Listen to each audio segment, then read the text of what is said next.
collagen vascular diseases, syphilis, HIV. They used to mimic all sort of diseases. And now it is the turn of the COVID-19 to mimic almost all diseases. And one thing which we should always remember is that it is a virus. And we always have difficulties to treat a viral disease. Only few diseases have definite antiviral agents. So our aim is always to prevent the occurrence of this disease. And so far, we have failed in the checking of this virus disease, that is spreading of the virus disease among people. We have failed. I am not telling that it failed miserably, but there are so many lacunae which occur during the management of these preventive aspects.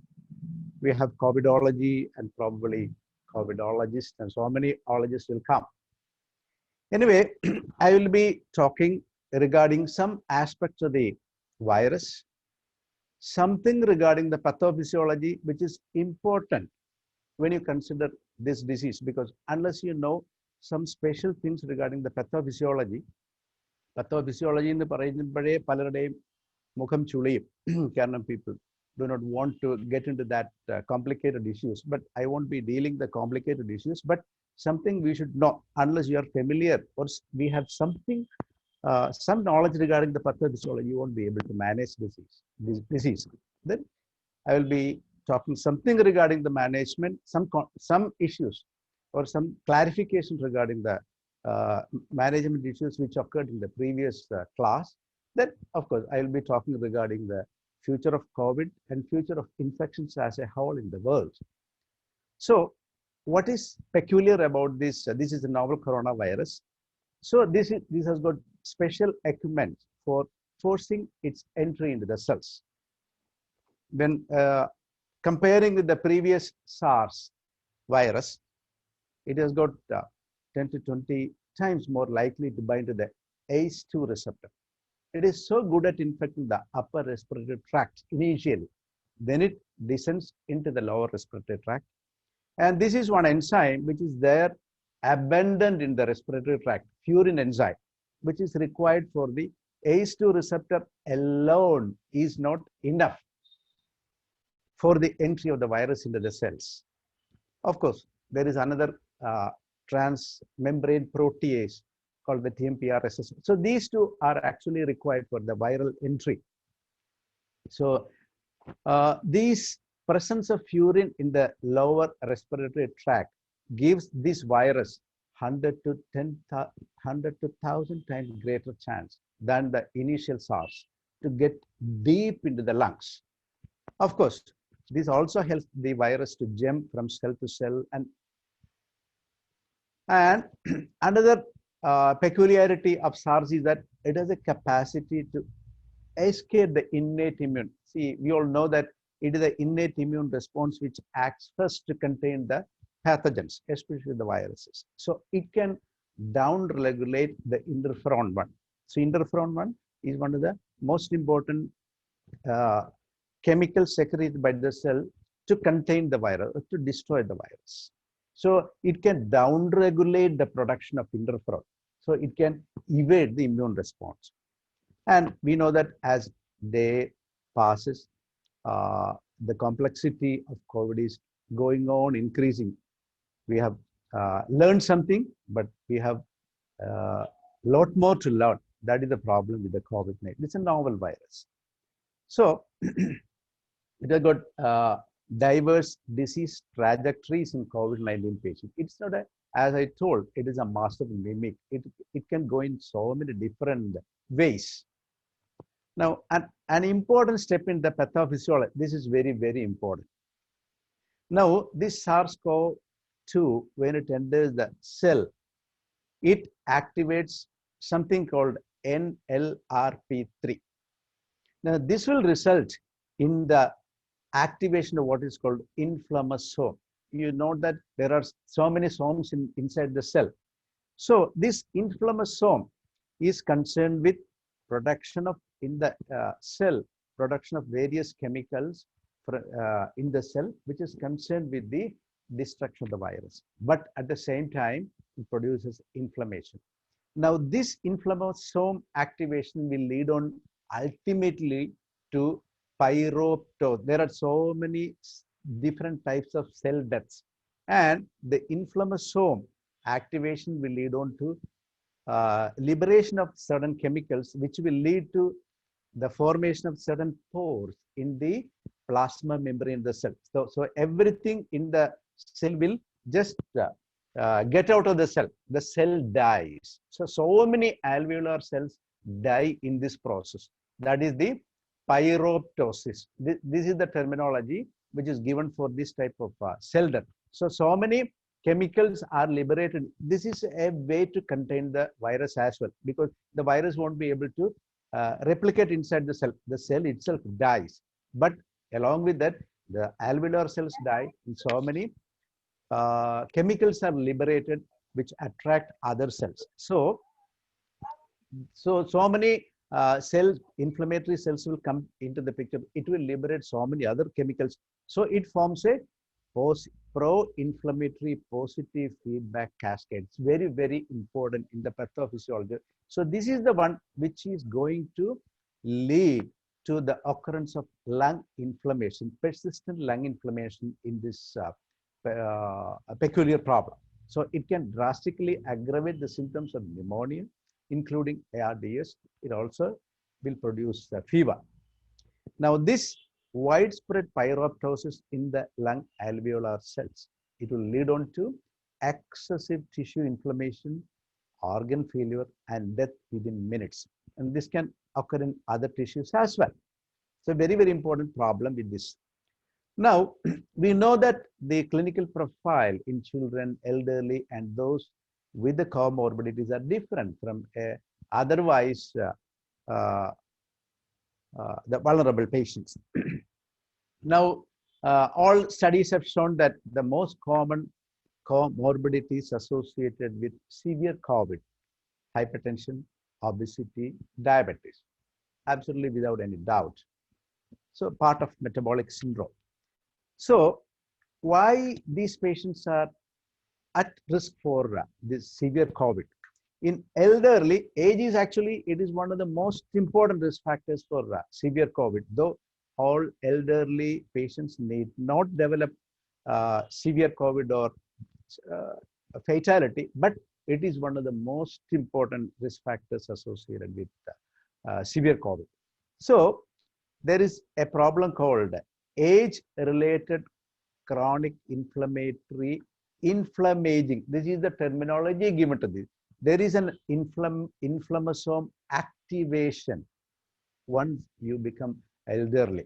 So already there is inflammasome activation, and the virus need not do too much to further activate. So they develop all these problems. So also elderly have the capacity or decrease the capacity to produce type 1 and type 3 interferons.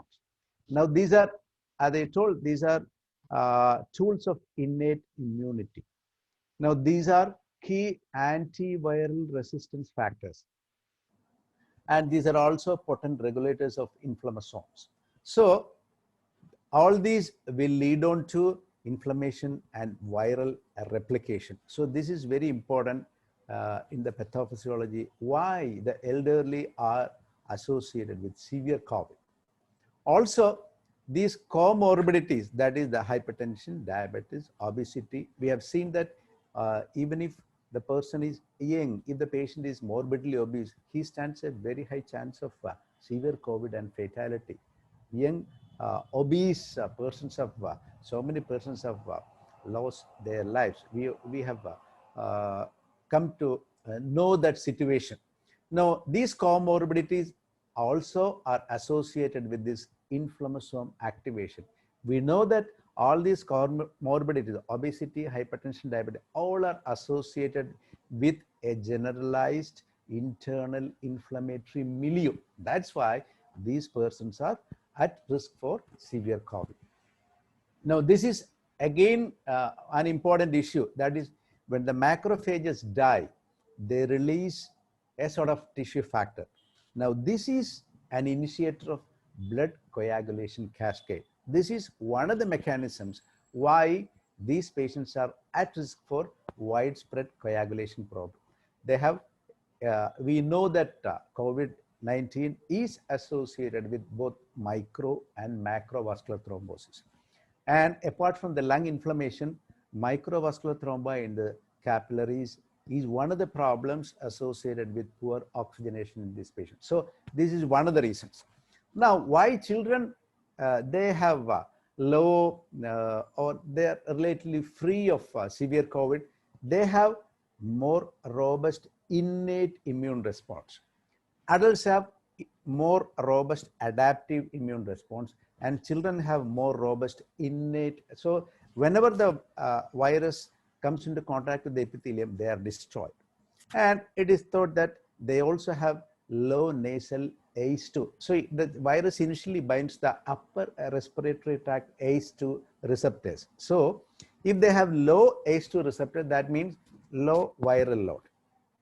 So probably because of these two factors, the incidence of severe COVID is less. Of course, there are sex specific regulation of ACE2, which is associated with more severe COVID in males. Viral immune response also, there is sex genetic predispositions are all there. So it's actually a little complicated issue, but definitely there are sex specific, age specific severity of COVID that is very, very well known. Now, this is the risk with age. All the studies have shown that the infection fatality ratio increases when the patient is more than 65. If it is more than 75, 80, the fatality rate is high. This again we know. Now, some young healthy persons definitely develop severe COVID. Why this happens? It could be due to, again, dysfunction of type 1 interferons, which I initially told. Elderly, they have reduced type 1 interferon response, but some young persons who have genetic problems or variations associated with the production of type 1 interferon, they can develop severe COVID. We have seen that especially in Western countries, young persons also, there was death. Here also, in India also, this has happened. Now, studies again have shown that some of these young persons had actually auto-antibodies to type interferon 1. So these are all, these data or these findings are more and more surfacing. So you will have more and more data as more research goes on. Now, but even though everything I told, it is like that, but it is still unclear. What are factors influence the transition from normal physiologic to pathogenic hyperinflammatory response? So most of these patients die of hyperinflammatory response rather than a viral pneumonia. This again we know, but we still do not know what are factors are responsible for switching from the physiological to pathologic inflammatory phase. Now, this has occurred in children. There are a lot of reports from Western countries. From India also, you have so many reports. That is MIS-C, multi-system inflammatory syndrome in children. So some of the children, even though it is uncommon, they present 4 to 6 weeks after the infection with high fever, organ dysfunction, elevated markers of inflammation. And we have come to know that this is something similar to, the presentation is something similar to Kawasaki disease. It's not Kawasaki disease, something similar to Kawasaki disease. The pathogenesis is unclear, but suggests a vasculitis and again autoimmune etiology.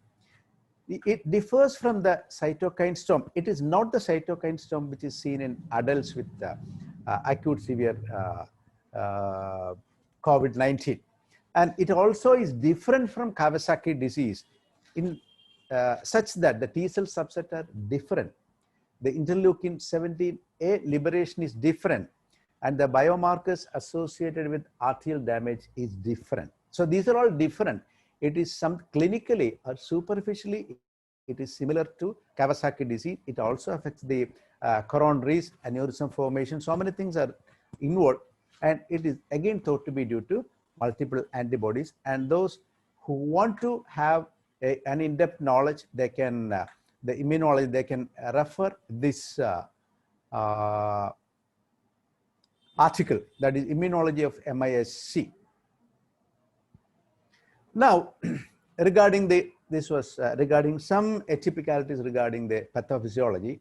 Now, this we all know what are the activities that accelerate the virus spread, so that we have to check these activities.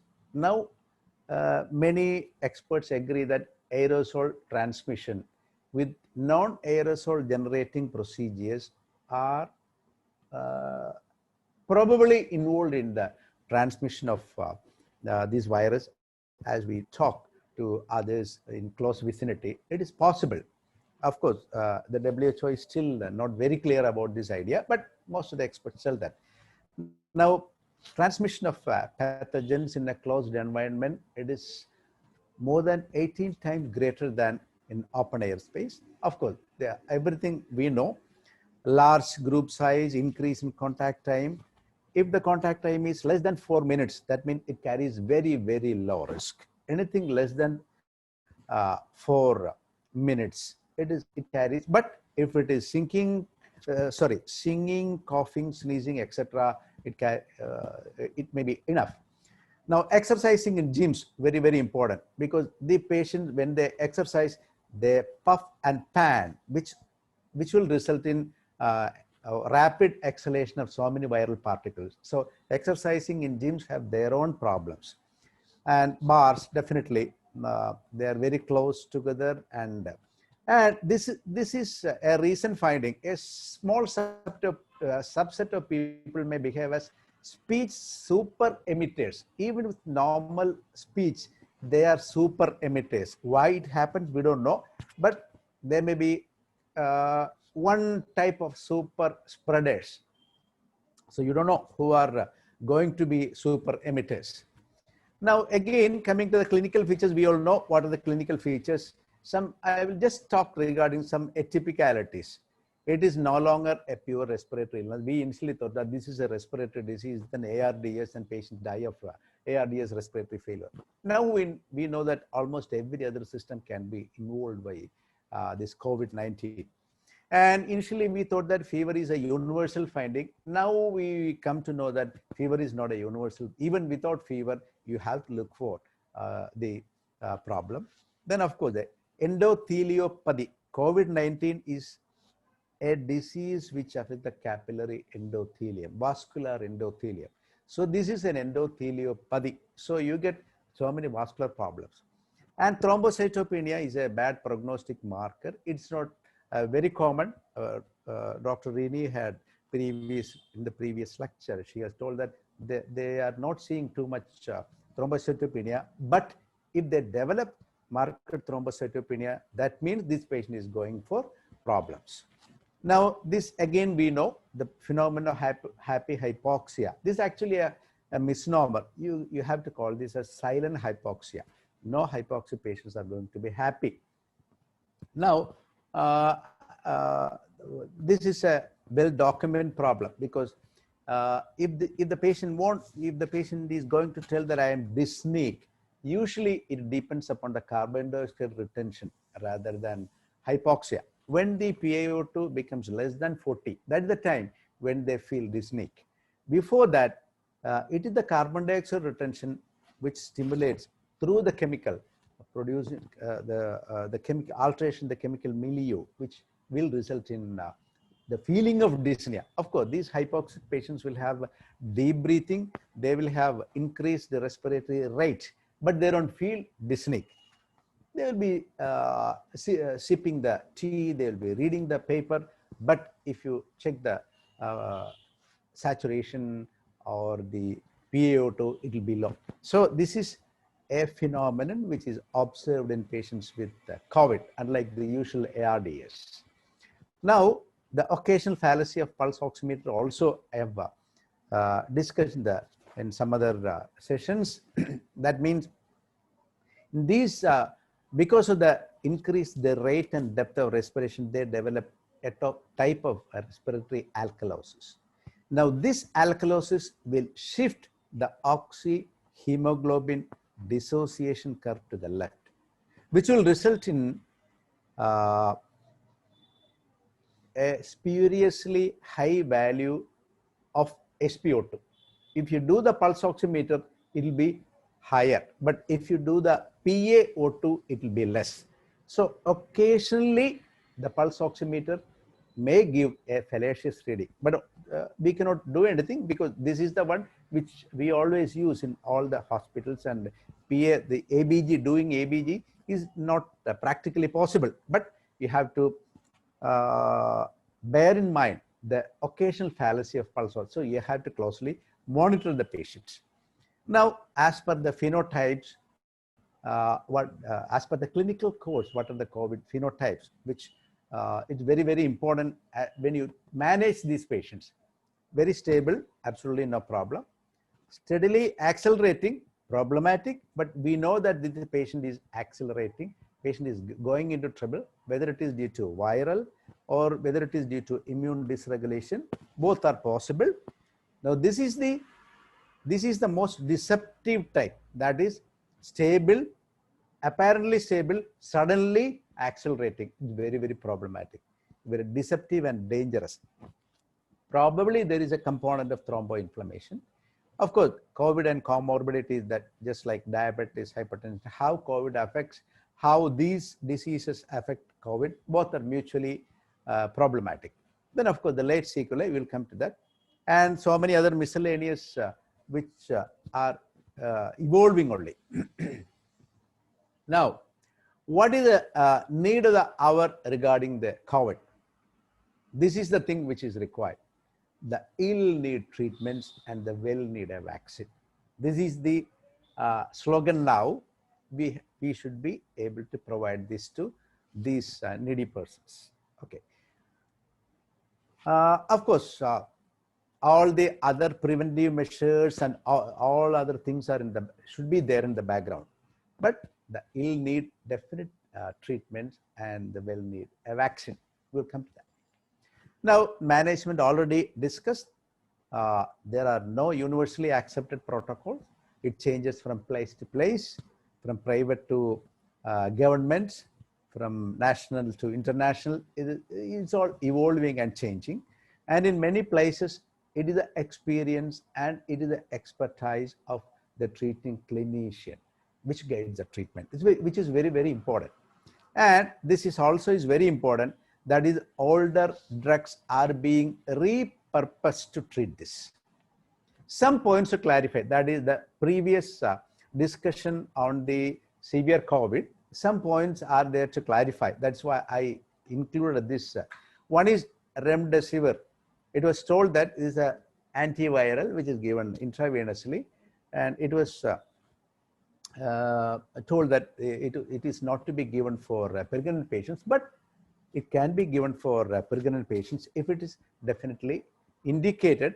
Usually, remdesivir is given on a compassionate use basis because nobody has told that this is the drug to be used, but you can use it. It has been tried in Ebola and Marburg patients previously and pregnant patients, and it was shown that it is not associated with any fetal toxicity.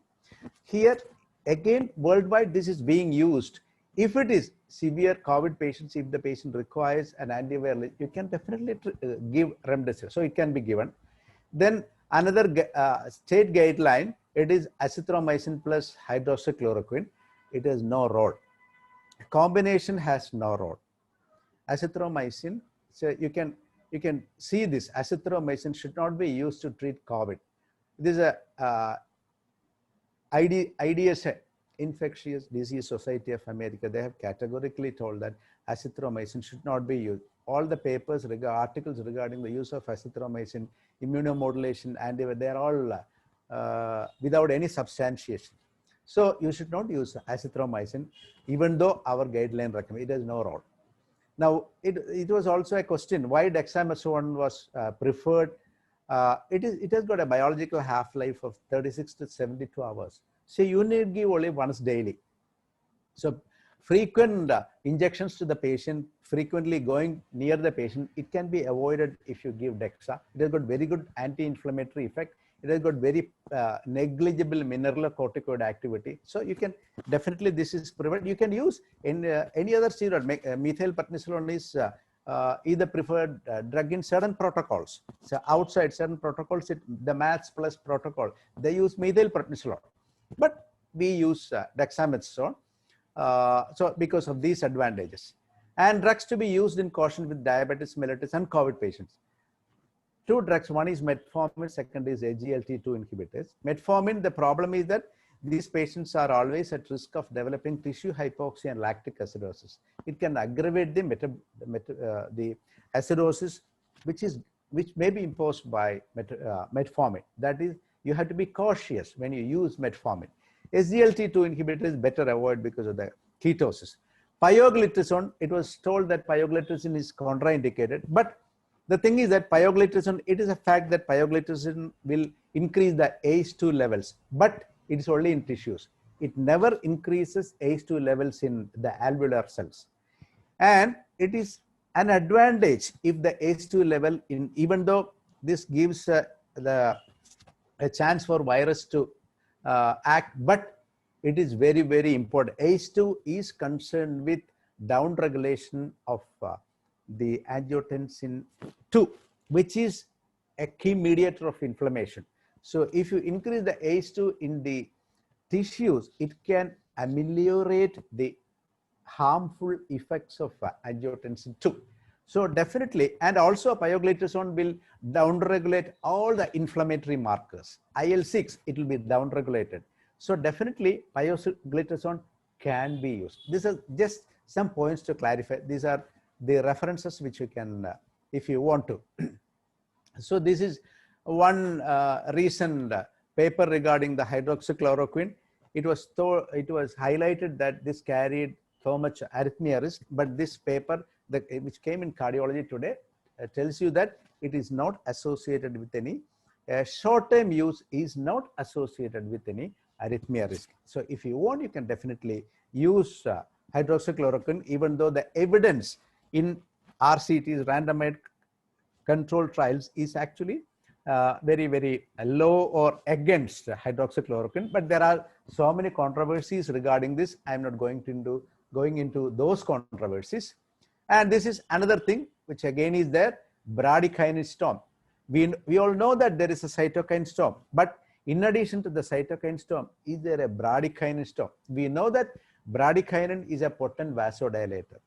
It increases the permeability, especially the pulmonary capillaries, with a resultant exudation of intravascular fluid into the interstitium.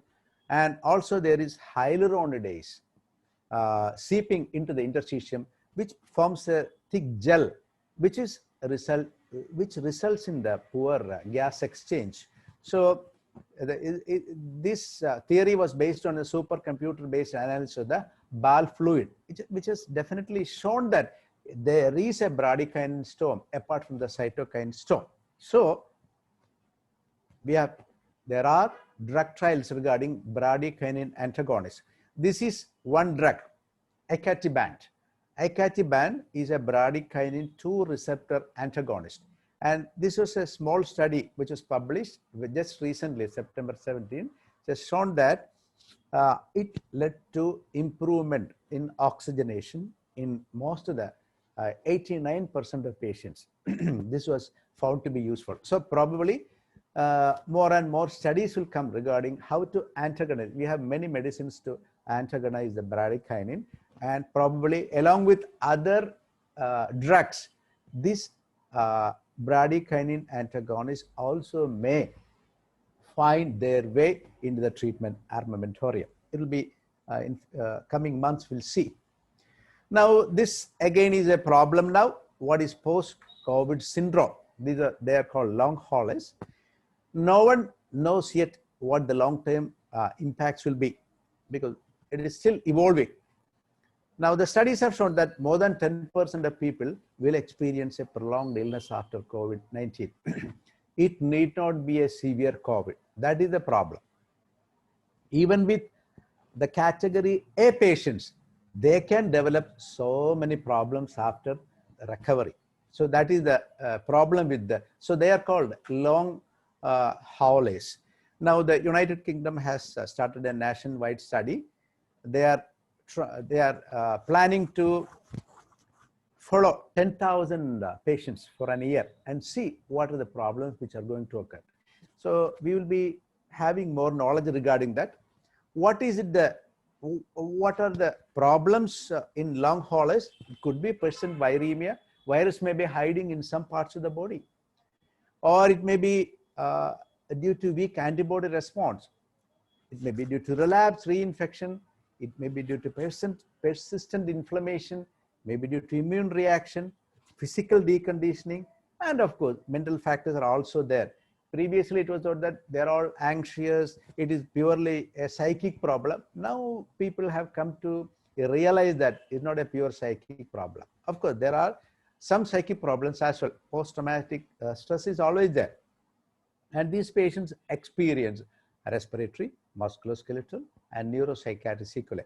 We still yet do not know how to manage these patients. Now, the market is flooded with immunoboosters. Is there any science behind this? Market is flooded with every other companies, not only modern medicine, pharmaceuticals, Ayurveda, homeo, and so many other departments are they're all behind this so-called immunobooster, because no other business is going. Now people are after this. Even bottled water brand Bisleri has focused on how vital is it to be well hydrated and to boost immunity with its products, added minerals to it. So this is the situation now. Even Bisleri water is, they are telling that it's an immune booster. But we have to know that it is not the boosting, but it is the modulation that is important. I have already told that children have better innate arms, that's why the virus is less active there. Of course, how to improve the natural killer cell. So, in natural killer cell is innate immunity most important natural killer cell. Now, this is very important. Proper sleep, very, very important. Reducing stress. Stress, adrenaline will kill natural killer cells. So, reduction of stress is very important. Proper exercise will definitely, not over exercise, but moderate exercise will increase natural killer cell. Of course, balanced diet is important. Yoga and all these vitamins, these are all important for natural kill. And if somebody wants to have an in-depth knowledge, you please read this. Oregon University, it's available in the net, Immunity in Depth. Of course, these are all important for our immune cells. Vitamin D, A, C, E, K, zinc, B vitamins, they're all required for the proper function of macrophages, neutrophils, and lymphocytes. And in case of deficiency, definitely food or supplements are best if there are deficiency, because food, you don't know how much is there. And higher doses of vitamin D, higher means slightly higher dose than the usual. Vitamin D, vitamin C, particularly helpful, so also zinc. But the problem with zinc, now it is a very highlighted element, zinc, all for immune boosting. And now in the company it's called Immunosorb or something like that. It's pure zinc sulfate, 200 milligrams of zinc sulfate, immunoboost. Now, if you take zinc alone, it will not enter the cell. That's the problem with the zinc. Zinc will get absorbed to some extent, but always zinc requires the help of another element. It's called ionophore. Our cell in the plasma membrane is zinc charged particle. Phospholipid membrane is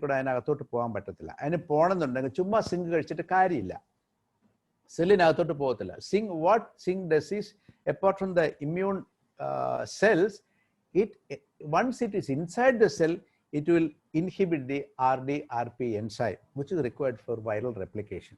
So it's a very potent inhibitor of the RNA polymerase of the virus. So definitely that will suppress the viral replication, but for that it has to enter inside the cell. Adine ee sadhanam venam.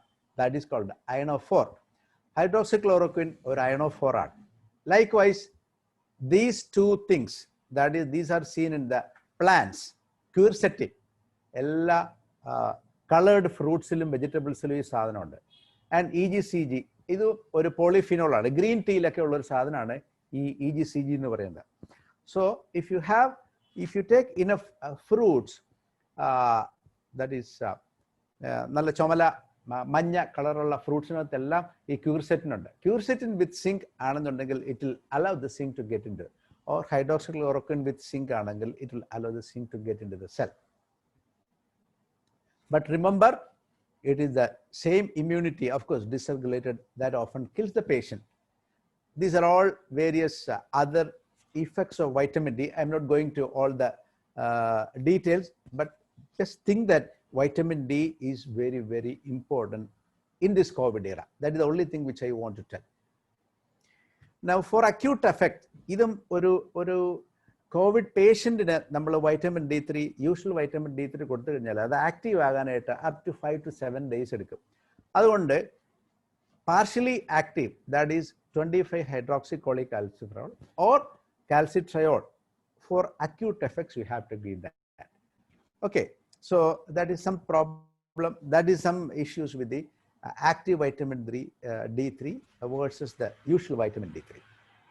Now, other issues apart from the other things which I have told, ഇത് നമ്മുടെ general issues നമുക്കെല്ലാം അറിയാവുന്ന സംഗതികളാണ്. But I'm just highlighting. Economic ഇമ്പാക്റ്റിനെ കുറിച്ച് ഞാൻ നിങ്ങളോട് പ്രത്യേകം പറഞ്ഞു തരേണ്ട കാര്യമില്ല. All the business accepting the mask, sanitizers, immune boosters. Apart from that, മിക്ക ബാക്കി എല്ലാ ബിസിനസ്സുകളും ഇപ്പം വളരെ ലോ ലെവലിലാണ്. പ്രൈവറ്റ് ഹോസ്പിറ്റലിൽ വളരെ ലോസ് ഉണ്ടെന്ന് നമുക്കൊക്കെ അറിയാം. Increase in poverty, worsening of socio-economic inequalities, compromise of health-related precautions. ഇതെല്ലാം പ്രശ്നങ്ങളാണ്. We all know that. It will have a long-term associations with so many health indicators of our country. Now, socio-cultural challenges, we all know. നമുക്കെല്ലാം അറിയാം, the social fabric of India, just like, unlike other Western countries, interdependence, both emotional and economics, within families, relatives, friends, ഇതെല്ലാം നമ്മുടെ ഒരു social get together ഉള്ളതാണ്. Close physical interactions are common. എല്ലാവരും കെട്ടിപ്പിടിക്കുക, enjoy ചെയ്യുക, എല്ലാം ഷെയർ ചെയ്യുക, ഇതെല്ലാം ഇന്ത്യയിലെ ഫാമിലീസിലെല്ലാം ഉള്ളതാണ്. But this a deterrent to social distancing. ഈ സോഷ്യൽ ഡിസ്റ്റൻസിങ് എന്നുള്ള വാക്ക് എനിക്കിഷ്ടമല്ല. Because socially we have to be bound together. We have to call this as physical distancing. We should have social togetherness and physical distancing. Social distancing ആരാണ് കണ്ടുപിടിച്ചതെന്ന് എനിക്കറിയത്തില്ല. Socially എല്ലാവരും distant ആയി കഴിഞ്ഞാൽ you will feel dejected. That should not happen. Of course, the lack of proper provision of safety nets, especially food safety, so many other things for the poor. And there are many articles which have predicted malnutrition among the low socio-economic section, children and pregnant, and in the coming years you are going to have additional child and maternal deaths. Health prevalent disease and national programs, namukalla ariyam, morbidity and mortality is mainly attributed to the non-communicable diseases, which I had initially told. So India you have NCDs very early, that is putting the younger patients at high risk for COVID. And there was one article which specifically looked into this aspect. Duration of lockdown was directly proportional to worsening of glycemic control and diabetics related acute complications. Definitely, it will increase the severe, these diabetic problems, uncontrolled glycemia will result in severe COVID. So COVID is a condition where you have communicable disease problem and non-communicable disease problem. So it's a mixed problem which we have to tackle. So idum namakariya, ee pandemic inde samayathe weight gain, so we have so many patients we have seen, ellarum oru 3-4 kilo weight ellarudeയും കൂടിയിട്ടുണ്ട്. reasons we all know. Now, apart from that, and this weight gain is definitely going to increase the severity of COVID. Then other diseases which could surge, HIV, tuberculosis, malaria related death, due to so many other reasons which I have shown. Interruption of ART, reductions in the timely diagnosis of tuberculosis, and various malaria preventive. So these diseases again will increase in severity. That is the prediction. Mental health, very, very important. We know കുറച്ച് പേര് എങ്കിലും suicide ചെയ്തിട്ട് ആ വാർത്തകളൊക്കെ നമുക്കറിയാം. Chronic stress, anxiety, depression ഇതെല്ലാം ഇതിൻ്റെ കൂട്ടത്തിലുള്ളതാണ്. The mere fact that I'm having COVID, that puts stresses into each and every patient's mind. So self-harm, and this again is there, alcohol dependence, self-harm and heightened physical abuse, domestic violence. എല്ലാവരും വീട്ടിൽ തന്നെയാണ്, ഒന്നും രണ്ടും പറഞ്ഞ് domestic വയലൻസിൻ്റെ സാധ്യത വളരെ കൂടുതലാണ്. And this is one thing. നമ്മളിപ്പോൾ എല്ലാം ഇത് വന്നപ്പോഴത്തേക്കും നമ്മുടെ കോൺടാക്ട്ലെസ് ഹെൽത്ത് കെയർ സിസ്റ്റമാണ്. ഇതൊരു ഒരു പ്രൊജക്റ്റഡ് പ്രോബ്ലമാണ്. Are we losing the human and healing touch of clinician? നമ്മൾ പേഷ്യൻറ്റിനെ കാണുന്നില്ല, പേഷ്യനോട് സംസാരിക്കുന്ന പോലെ, പേഷ്യൻ്റ് വന്നു കഴിഞ്ഞാൽ എന്തെങ്കിലും ചോദിച്ചിട്ട് അപ്പം തന്നെ അങ്ങ് പറഞ്ഞു വിടുകയാണ്. So are we losing the human touch? It's a very important problem. Now, this is Dr. Sir William Osler, who told that is one of the greatest clinicians. Listen, listen, and listen. The patient is telling you the diagnosis. Now, we are not allowing the patient to tell you the diagnosis. We are missing the diagnosis. The patient is the ultimate sufferer. So, this artificial intelligence or amplifying intelligence, now it is called amplifying intelligence, enable doctors nowadays should practice TLC. TLC namakella ariyam, tender, love, and care. So we should try to practice this. Very, very important nowadays. Now the people are all in a very helpless position, and we have to help them with our change in the attitude. Some other practical problems which can occur: improper caring of severe COVID patients in many hospitals. ട്രിവാൻഡ്രത്തെ ഒരു case മിനിയാന്ന പേപ്പറിൽ വന്നതേ ഉള്ളൂ. We know that Covid patients ഒരുപാട് വന്നു കഴിയുമ്പോഴത്തേക്ക് each and every patient you cannot give special care, and unlike other patients, these are all inherent problems which are there in almost all hospitals. Proper advice പലർക്കും കൊടുക്കാറില്ല because of lack of proper health personal.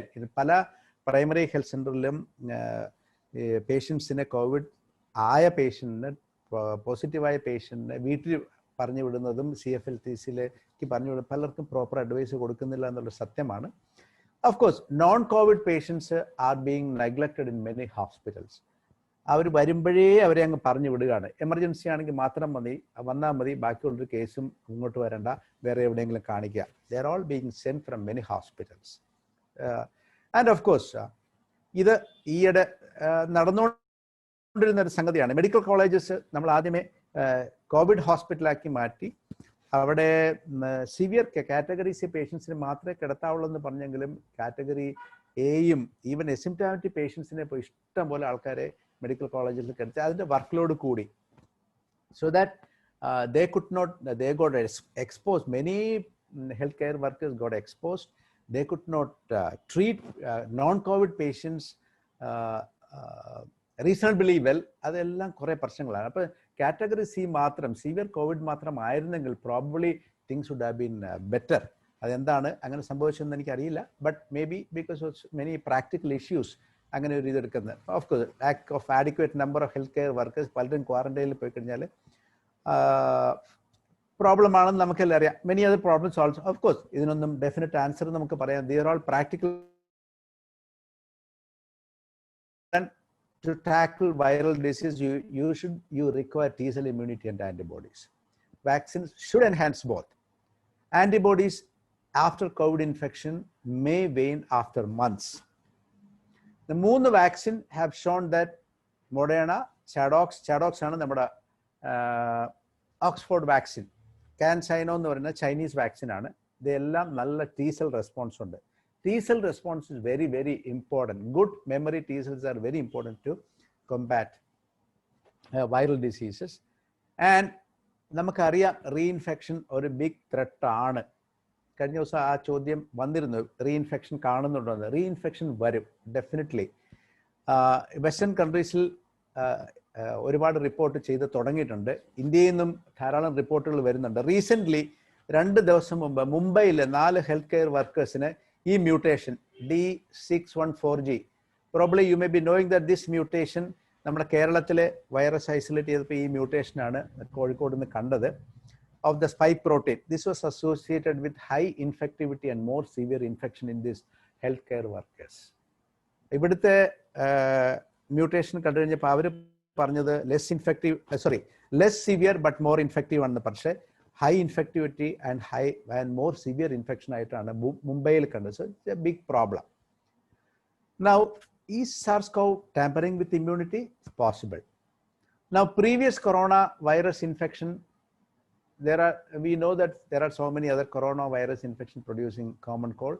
Reinfection is very frequent. Netherland കെനിയയിലെ 2 സ്റ്റഡീസിലെ reinfection വളരെ common ആണെന്നാണ് കണ്ടിരിക്കുന്നത്. Now, second infection, whether it is mild, whether it is severe, still a question. But മുംബൈയിലെ severe infection ആണ് ഉണ്ടായിരുന്നത്. And those who had asymptomatic and mild infections, they had fading immunity. നമുക്ക് അറിയേണ്ടത്, no one may be immune to second infection. That's a big problem. Now, coming to the prospects of vaccination, there are so many candidates, more than 8 in the final run. Probably they elicit good antibody response, which is important for herd immunity. 1 dose മതിയോ 2 dose വേണോ എന്നുള്ള കാര്യത്തിൽ തർക്കം തീർന്നിട്ടില്ല. പിന്നെ side effect എന്തൊക്കെ ആകും എന്നുള്ളതിനെ പറ്റി തർക്കം തീർന്നിട്ടില്ല. ലാർജ് സ്കെയിൽ മാനുഫാക്ചറിങ് എല്ലാവർക്കും കൊടുക്കണമെന്നുണ്ട്, എന്തുമാത്രം മാനുഫാക്ചറിങ് വേണം എന്നുള്ളതിനെ പറ്റി പ്രോബ്ലം ഉണ്ട്. But the thing is that ഇപ്പോഴുള്ള വാക്സിൻ പ്രൊഡ്യൂസിങ് ഒരു മാനുഫാക്ചറിങ് യൂണിറ്റ്സ് ഒക്കെ കോവിഡിന് മാറ്റി വയ്ക്കുമ്പോൾ ബാക്കി വാക്സിൻസ് എല്ലാം there may be a reduced production of vaccines for other diseases. So other diseases can resurface. These are all problems. Sputnik 5 എന്ന് പറയുന്ന വാക്സിൻ മാത്രമേ ഇപ്പോൾ അപ്രൂവ് ചെയ്തിട്ടുള്ളൂ. ഓഫ് കോഴ്സ് ഇന്ത്യയിലെ 3 ലീഡിംഗ് വാക്സിൻ കാൻഡിഡേറ്റ്സ് ഉണ്ട്. കോവിഷീൽഡ്, കോവാക്സിൻ, സൈക്കോവ്-ഡി. ഇന്നലത്തെ നമ്മുടെ minister Harshvardhan has told that vaccine is likely in the first quarter of 2021. That is August 15 ആയിരുന്നു നേരത്തെ പറഞ്ഞിരുന്നത്. Now he is telling that it is 2021. We will hope that it will become available in the first quarter. പിന്നെ ഒരു big problem is the question of virus mutation. Just like influenza, virus mutation വന്നു കഴിഞ്ഞാൽ will you require yearly vaccine? അത് വലിയൊരു ഹെഡേക്കായി മാറും. Still now there are no definite confirmations regarding this. ആർക്കൊക്കെ vaccine കൊടുക്കണം? Definitely high risk groups, health care workers, police and national security personnels, ഇവർക്കൊക്കെയാണ് ആദ്യമേ കൊടുക്കേണ്ടത്. WHO has definitely told that there should be no vaccine nationalism, meaning that chala rich countries, they are going to hijack. It is heard that they have already entered into agreement with the vaccine manufacturers and they want to have all vaccines in their country. But WHO has told that it should be some in all countries and not all in some countries. Whether it will come true or not, adu namukku parayan pattathilla. Only coming months will clarify the situation. Anyway, it has to be. ഇതൊരു കണക്കാണ്, courtesy to Dr. Jacob John. If 70% of population become infected, vaccination will be required only for the first 30%. അത് ഇന്ത്യയിലെ കണക്കാണ്. About 414 million plus about 7.5 lakhs new additions per day by birth. So നമ്മുടെ ഈ 138 crores നമ്മൾ vaccinate ചെയ്യേണ്ട കാര്യമല്ല. വന്നു പോയി ആന്റിബോഡി പോസിറ്റീവ് ആണെങ്കിൽ നമ്മൾ അവരെ വാക്സിനേറ്റ് ചെയ്യത്തില്ല. സോ റെസ്റ്റ് 30% മതിയായി. So the thing is that we will require large scale total antibody testing. എന്നിട്ട് ആന്റിബോഡി നെഗറ്റീവ് ആയിട്ട് വരുന്നവർക്ക് വാക്സിൻ കൊടുക്കേണ്ടി വരും. So that is one strategy which can be adopted, universal testing. So that വാക്സിൻ്റെ ഈ ടെസ്റ്റിങ്ങിൻ്റെ പൈസ വാക്സിൻ്റെ റിഡക്ഷൻ കൊണ്ട് നമുക്ക് കോമ്പൻസേറ്റ് ചെയ്യാൻ പറ്റും. Now coming to the COVID scene in India, ആദ്യത്തെ മില്യൺ കേസ് 170 ദിവസം എടുത്തു. പക്ഷേ last million case it only just 11 days. So എന്തുമാത്രം ഫാസ്റ്റായിട്ട് സ്പ്രെഡ് ചെയ്തു എന്നുള്ളത് നമുക്കറിയാം. So most of the countries most of the States it is coming down. ഈ കേരളയുടെ ഇത് തെറ്റാണ്. സ്റ്റിൽ ഇന്ത്യയിലാണ് കൂടുതൽ കേസ് ഏറ്റവും കൂടുതൽ റിപ്പോർട്ട് ചെയ്യുന്നത്. India is racing to the top in the COVID number list. But case fatality rate western കൺട്രീസിനെ അപേക്ഷിച്ച് കുറവാണ്. What could be the cause? Could be under reporting, it could be proper previous BCG vaccination, maybe there are so many theories, climatic conditions, but we don't know.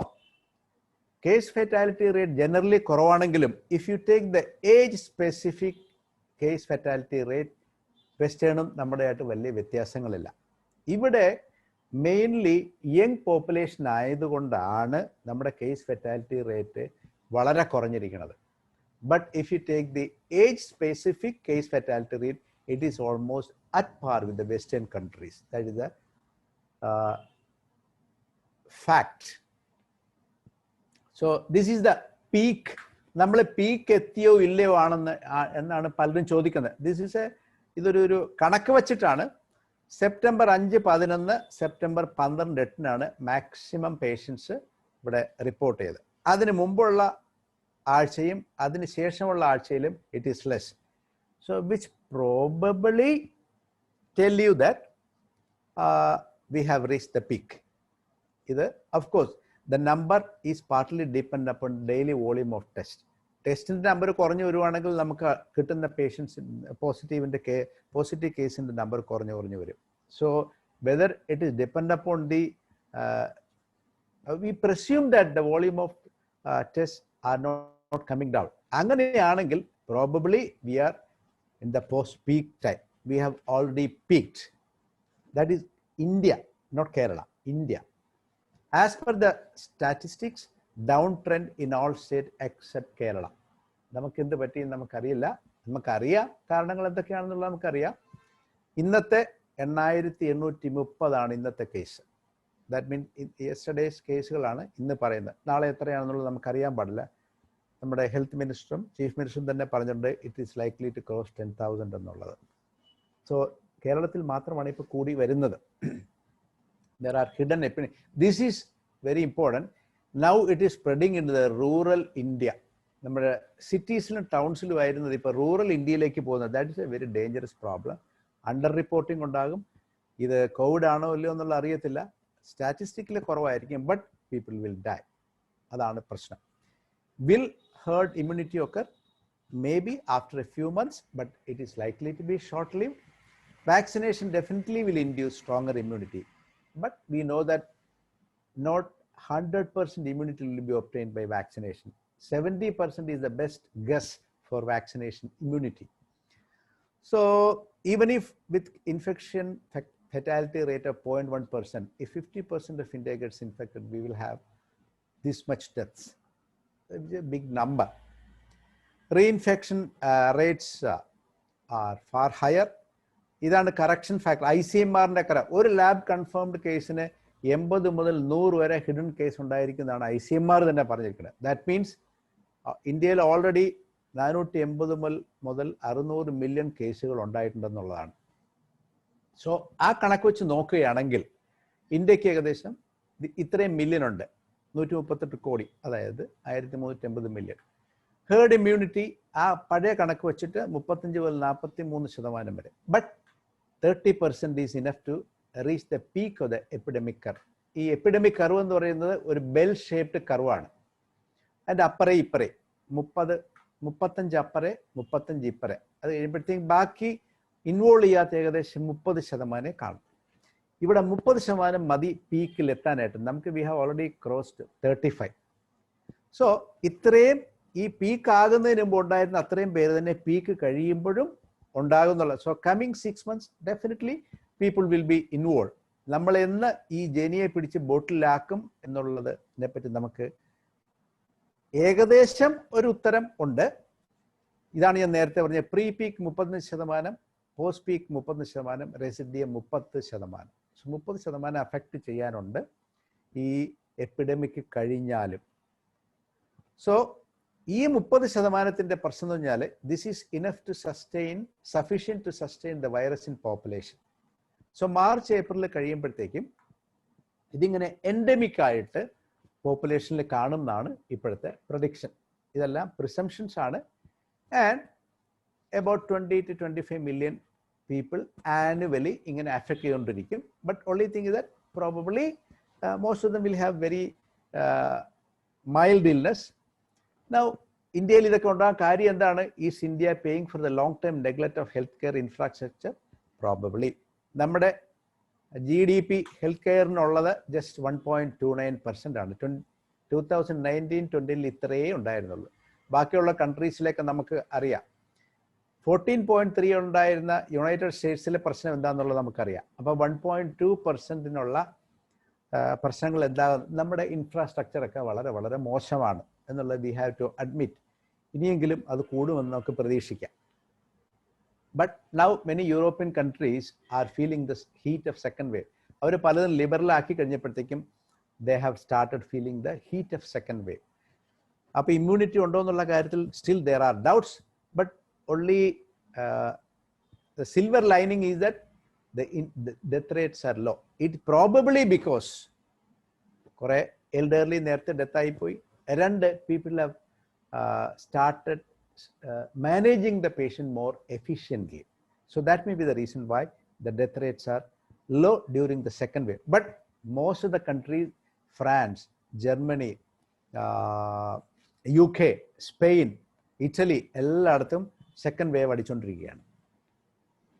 Now ഇതൊക്കെ negative sides ആണ് കോവിഡിന്റെ. ഇനി positive sides ഉണ്ടോ? Definitely. So many bitter memories Covid taught us, but some valuable lessons to.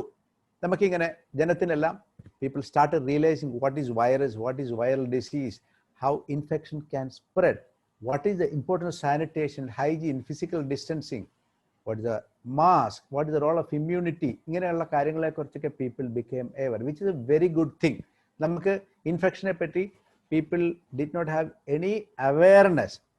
Dengue വരുന്നു, lepto വരുന്നു, പോകുന്നു, but people are not concerned. Now people know.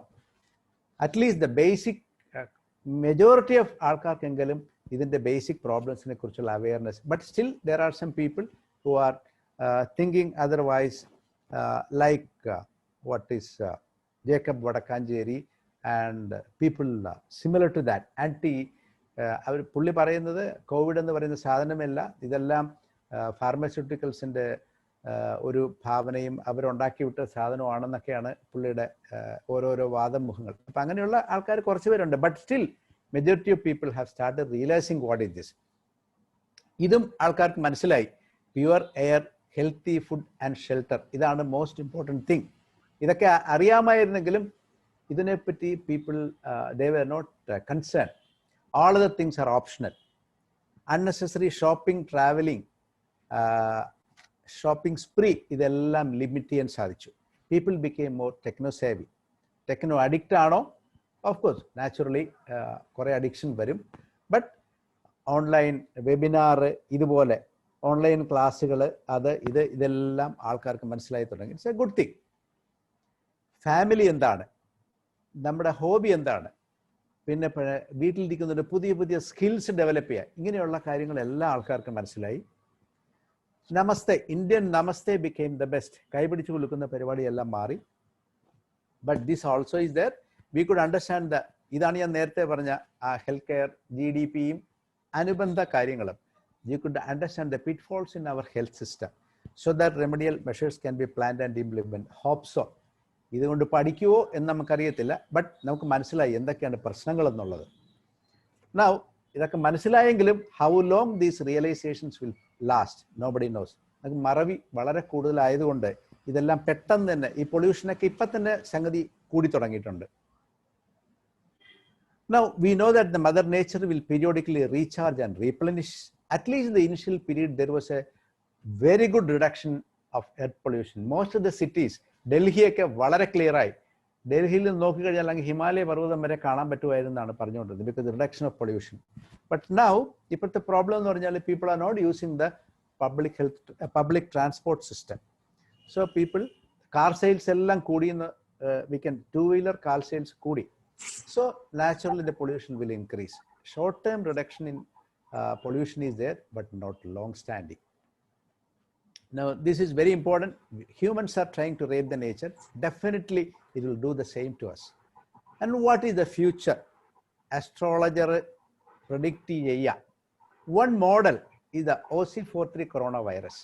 ഇത് മൗസിൽ നിന്ന് പശുവിൽ നിന്ന് മനുഷ്യനിലേക്ക് അറൌണ്ട് 1890 ഒരു പാൻഡമിക് ഉണ്ടായി. അത് ഇൻഫ്ലുവൻസ ആയിരുന്നാണെന്ന് പറഞ്ഞിരുന്നത്. പക്ഷേ now people are researchers are believing that it's a corona virus, OC43 എന്ന് പറയുന്നത്. ഇപ്പം ഒരു ചെറിയ കോൾഡ് ആയിട്ട് അതങ്ങനെ it is circulating as endemic, but there is no guarantee that this will happen with the SARS-CoV-2. ഇങ്ങനെ ഉണ്ടായാൽ പോലും മറ്റത് ഈ OC43 എന്ന് പറഞ്ഞാൽ it produces a cold, but at that time it definitely produced influenza death. But COVID-19 lethality is definitely high. So we don't know whether it will be just like seasonal cold or it will result in fatalities. Now, what about the future of infections as a whole in the world?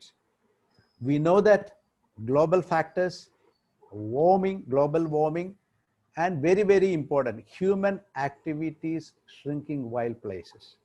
That's very, very important. The likelihood of novel pathogens from the animals to human, even more dangerous, is likely to come. ഇത് ഈ രംഗത്ത് work ചെയ്യുന്ന എല്ലാവരും ഒരേ സ്വരത്തിൽ പറയുന്ന കാര്യമാണ്. Next pandemic ഉണ്ടാകുന്നുള്ള കാര്യത്തിൽ യാതൊരു സംശയവുമില്ല. നോട്ട് ഇഫ്, ആ ക്വസ്റ്റ്യൻ ഇല്ല. When, that is the only question which we will have to answer late. So നമ്മുടെ ഇപ്പോഴത്തെ രീതിയിൽ deforestation and so many other things ഉണ്ടാകുകയാണെങ്കിൽ this is going to be a problem. നമ്മൾ ഇങ്ങനെയാണ് ചെയ്യുന്നത്. നമ്മൾ കാടെല്ലാം നാടാക്കും, എന്നിട്ട് നാട് കാടാക്കാൻ ശ്രമിക്കുന്നു. Wild animals will definitely migrate from forest to land, അവർ ഇൻഹാബിറ്റബിൾ ഓർ ഹ്യൂമൻ ലിവിങ് ലാൻഡ്സിലേക്ക് വരും. അതിനകത്ത് യാതൊരു സംശയമില്ല. So this is going to be a big problem. We are all responsible for this, absolutely no doubt. So unless we care for the mother nature and all other animals, we will move from bad to worse, absolutely no doubt. So all of us should keep working unitedly to achieve that goal. And this is the great Indian philosophy, the concept of Vasudhaiva Kudumbakam. It's a very great Indian concept. The world is one family. It's not only belongs to human beings, it is there for all plants, for all trees, it is there for all animals. Every other animal is important as human being. Unless, so this is a Sanskrit phrase, Vasudhaiva Kudumbakam. Is a seen in, it was written in Upanishad. Is a great Indian philosophy. Unless we have love for trees, animals, every other thing, we are going to be at the receiving end of more and more pandemics, absolutely no doubt. And with this I am ending my talk and thanking all of you who have listened, and all the healthcare workers who are on the front lines of coronavirus pandemic. Thank you all.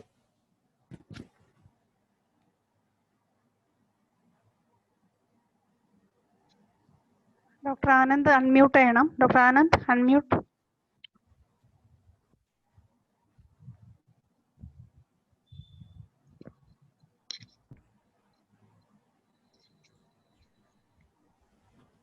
Any comments, questions, or doubts? Thank you, sir. Thank you, sir, for your excellent presentation. The question session will be at the end of the whole program. Okay. We are going straight away to the next program. The topic is the latest guidelines in COVID-19 test and the contact tracing strategies. The session will be led by Dr. Vijaya Shekhar. She completed her MBBS from Pariyaram Medical College and her DNB in Family Medicine from Medical Trust Hospital, Kochi. She is currently working as assistant surgeon in District Hospital, Mavelikara. And she was the Joint Secretary of AFPA South Zone in 2017 and also Vice President in 2018. And she's now in the executive body of AFPA Kerala chapter. And over to you, madam. Hello. Sir, കേൾക്കാമോ? കേൾക്കാം. Welcome. Okay. First of all, thank you, Midson team and Dr. Answer for giving me this opportunity to be a speaker to present this topic. So first I'll start.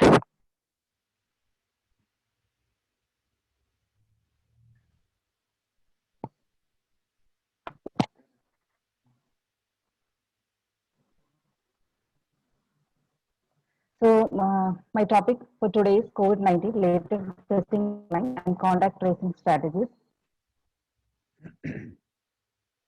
Dated 15th August 2020. So we all know the different tests we are using are RT-PCR, rapid antigen test, TrueNet, and GeneXpert test. So as per the guidelines, first is in an influenza-like illness in a person who's not a COVID suspect. The test we are using is rapid antigen test and should be done within 5 days of symptoms. Next, in case of severe respiratory infection, the test is reverse transcriptase. Should be done as early as possible during the symptomatic period. Then influenza-like illness among persons from clusters.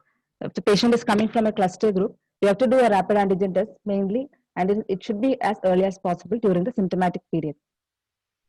Then if a patient is coming from a containment zone and he's not having any symptoms, but he has come for an admission, so for that patient, we are doing a rapid antigen test. Next is, in the case of a large community cluster, a patient is coming, the person is asymptomatic and but vulnerable person, like the patient is elderly age, antenatal case, or immediate postnatal case, or children with severe malnutrition, or person with severe comorbidities, and he is coming in the cluster group, we have to do a rapid antigen test before starting the treatment period. Next, symptomatic international or interstate traveler in the last 14 days or symptomatic contacts of a lab confirmed case of quarantine. So for these type of patients, we are doing a RT-PCR test and should be done as early as possible during the symptomatic period. Next is asymptomatic high-risk primary contacts of a lab confirmed case. So in these type of patients, we are doing a rapid antigen test and should be done on the 8th day from the last contact. So this test is done for asymptomatic high-risk primary contacts of a lab confirmed case. Next is symptomatic persons who are contacts of international or interstate travelers in the last 15 days. So for those patients, we are doing rapid antigen test and it should be done as early as possible during the symptomatic period. Next is symptomatic healthcare worker and other frontline workers like police personnel, community volunteers. For these patients, we are doing RT-PCR also during the as early as possible during the symptomatic period. Next is a very important group, that is follow-up samples of COVID positive patients. So for these type of patients, we are doing a rapid antigen test, and by this, as per discharge guidelines, that I'll be discussing in the next slides. And for emergency surgeries, we have to do a TrueNet or a GeneXpert as soon as possible. To sum up, this rapid antigen tests are used. This test is used in the group like influenza-like illness in a person who's not a COVID suspect, influenza-like illness among persons from clusters, non-influenza-like illness patients from containment zones requiring admission, and other asymptomatic vulnerable persons in large community clusters like elderly, antenatal and immediate postnatal, children with severe malnutrition, persons with severe comorbidities. Then asymptomatic high-risk primary contacts of lab confirmed cases. Then symptomatic persons who are contacts of international or interstate travelers in the last 14 days, follow-up samples of COVID positive patients, and prisoners before and after parole, we are doing rapid antigen test. Then RT-PCR test. For whom we are doing an RT-PCR test, that is for severe acute respiratory infection, symptomatic international or industry travel in the last 14 days, or symptomatic contacts of a lab confirmed case on quarantine, and symptomatic healthcare worker and other frontline workers.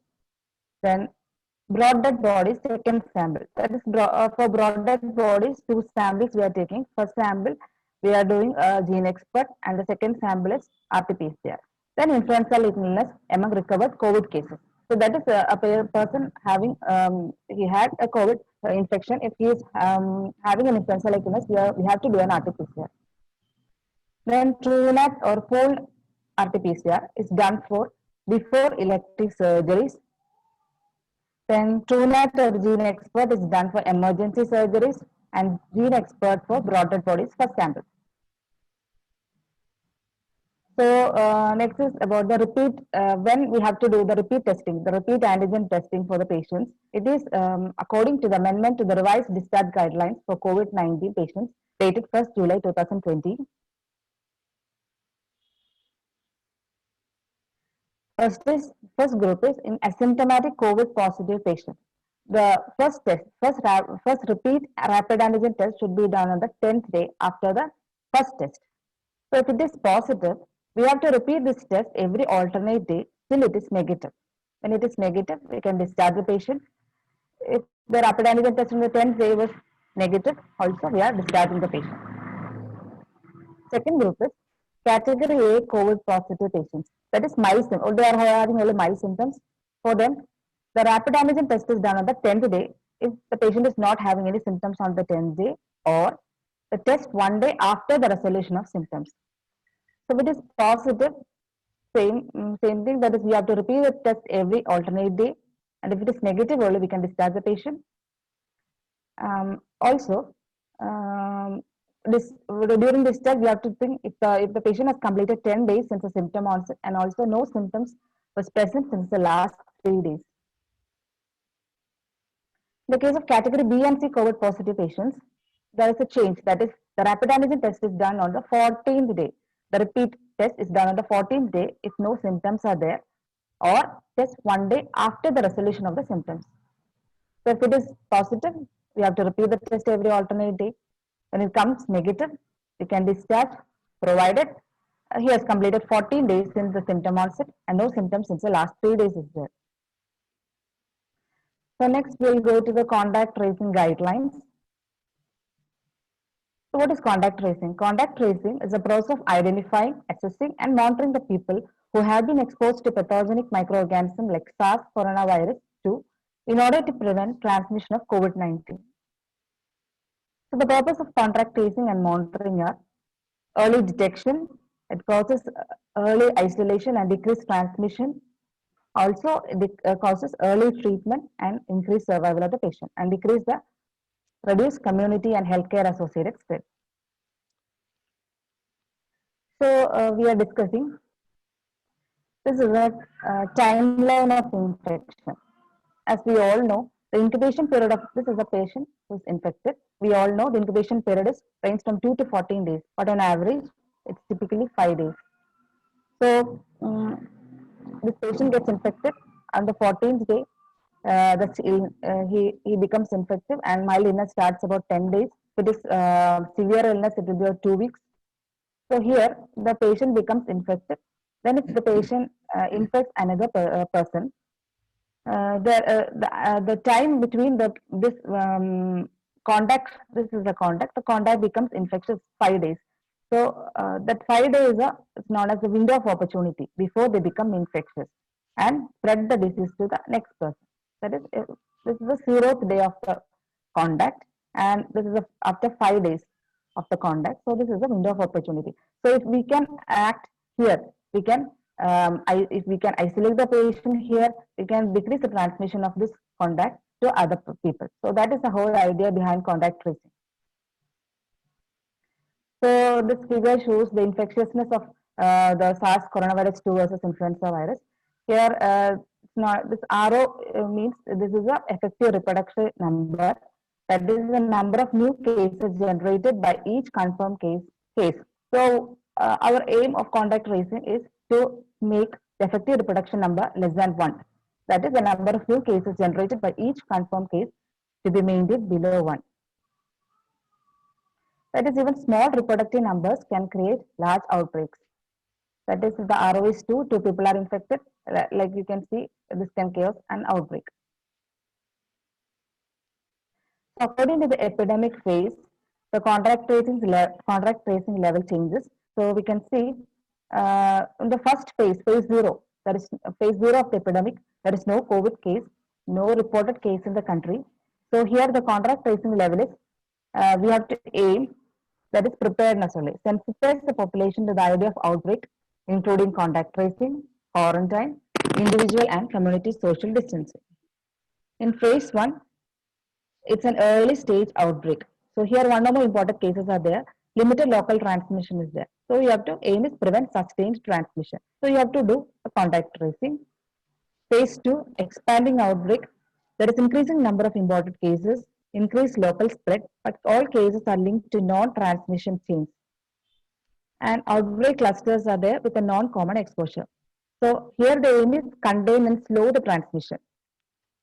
And for that, we have to intensify the contact tracing and adhere to quarantine. Then next is phase 3, that is advancing outbreak. Here there is localized outbreak is there. Cases are detected among severe acute respiratory infections, case with no non-exposure. Here we have to delay the transmission to delay and reduce the outbreak peak and decrease the burden on health services. So here we have to halt the contact tracing in all the outbreak areas. We have to trace contacts only in districts reporting first cases where containment might still be possible or among high-risk vulnerable contacts only. In phase 4, it's a large outbreak with nationwide transmission. So there will be a widespread sustained community transmission. Multiple generation transmission chains are there. And so here we have to reduce the mortality among severe cases. So here also halt the contact tracing activities with exceptions. Like we can do it in outbreaks in hospitals. So definition of a contact. As you all know, contact is a person who experienced any one of the following exposures during 2 days before and 14 days after the onset of symptoms of a probable or confirmed case. That is face-to-face contact with a probable or confirmed case within 1 meter and more than 15 minutes. Direct physical contact with a probable or confirmed case. Direct care for the patient without using proper PPE. So we can divide them into primary contact and secondary contact. Primary contact is any person who has come in contact with a laboratory confirmed case of COVID-19. And secondary contact is any person who has come in contact with a primary contact is a secondary contact. Next is the high risk contact. We can divide into high risk contact and low risk contact. High risk contact means contact with a confirmed case of COVID-19 or travelers who have visited an area where COVID-19 cases are being treated. Travel to the locality where active COVID-19 community spread is suspected or clustering is there. Test body fluid of the patient. Have direct physical contact with the body of the patient without PPE. Touch or clean linen, clothes or dishes of the patient. Close contact within 1 meter of the confirmed case or co-passengers in an airplane or vehicle seated in the same row. 3 rows in front and behind of a confirmed COVID-19 case. Low risk contact. Share the same space, like same classroom or same room for work or similar activity, but not having any high risk exposure to be confirmed as suspected case. Travel in the same environment, but not having high risk exposure as cited above, and any traveler not satisfying the high risk category criteria. Steps in contact tracing are: first is the contact identification, contact listing, contact follow-up, and contact discharge. Contact identification, by interviewing the case, we have to identify who all are the contacts. We have to differentiate into high risk or low risk contact, workplace contact or household contact. Then we have to list the contacts. Then we have to advise them on quarantine, when they have to take tests, and what are the symptoms we have to look for in the quarantine period, all those things. And then this contact has to be followed up for 2 weeks. If any symptoms are there, we have to test the patients and contact discharge. A contact becomes said to be a contact discharge When a contact becomes a case, a contact finishes his or her 14 days of follow-up period. A subsequent investigation leads to the linked case being reclassified as a non-case. For practical purpose, the types of contacts can be two types, that is home and extended contacts. Home can be family members or non-family members who have stayed with the patient, or extended contacts other than the family members and contacts outside the household. For preparing the sheet in the notebook, we can take like, this is the onset of symptom, that day where the symptoms of onset. We have to ask the patient whom he have met one day before the onset, in the morning, in the afternoon, and 2 days before the onset, like that, and also one day after the onset, 2 days after that, like that we have to look. So the checklist and steps in contact tracing. First, talk to the patient, introduce yourself, confirm talking to the right person, and ensure confidentiality. Date of symptom onset or date of sample collection has to be written. Determine the infectious period. List all the family members with details. Ask for whereabouts in each day, like workplace, neighbors, friends, relatives, hospital, if any hospital visit was there, market visit, history of travel, attending ceremonies, parties, weddings, and cremation. Talk to all extended contacts to get details without revealing the case detail. You should not reveal the details of the case. And then educate and advise for home quarantine for 14 days. So questions to elicit the close contacts like relatives, neighbors, friends, like you can ask, do your parents live in your city or in yours live in a city? When did they visit lastly? Or when was the last time you met them? Do your brothers, sisters live in the city? And about their how when they visited you? Who are the relatives you often visit? Or who are your neighbors? Did they visit your house or did you visit their house 3 days before the symptom onset? If yes, you have to list them. Questions to elicit close contact others, like you have to ask whether they have any domestic help, a driver, or where did they travel lastly, whom they all met there. Then any hospital visit was there, and ask the hospital about the hospital contacts also. Questions to elicit close contacts in the workplace. Where do you work? Who else sits with you in the same room or interact closely? Do you eat alone at the workplace? Is very important. Whom do you have lunch or dine with? So the principles of interview, you have to ensure and protect the confidentiality, ask open questions, demonstrate ethical and professional conduct, be open-minded, use reflective listening techniques, aware of your own bias, be attentive and respectful, employ critical thinking and problem solving, create judgment-free zone, use culturally and linguistically appropriate language, and show empathy. So informing the contacts, you have to inform them. What is the process and rationale for contact tracing? Where they will be quarantined? What are the symptoms they have to look? What to do if they become unwell, and about the data protection. So the key information should be contact identification, as I have told you, the minimum data of the full name, address, phone number, then demographic information should be there. Type of the contact, what type of contact is the household or workplace, date of last contact with the COVID-19 patient, then exposure, frequency and duration, factors influencing contact vulnerability. Then daily follow-up of signs and symptoms has to be there. Then absence of loss to follow-up. What are the reasons for non-reporting of daily signs and symptoms? If their contacts are unavailable or relocated or lost to follow-up. Actions taken if symptomatic. So what are the actions taken? Whether they have been tested, what are the date of symptom onset, referral criteria, contact's location, and whether a sample has been taken and date of collection. So this is a sample chart showing the contact tracing. That is we have to experience any symptoms they have been experienced, description of interaction with the case. Next, we can look different settings, contact tracing in different settings. First is household, where we know. Next is the closed settings like long-term living facilities. Then other high-risk settings like prisons, shelters, hostels, like that. So here we have to directly interview with the patient. Then the list of the residents, visitors, and all staff has to be taken during the relevant time frame.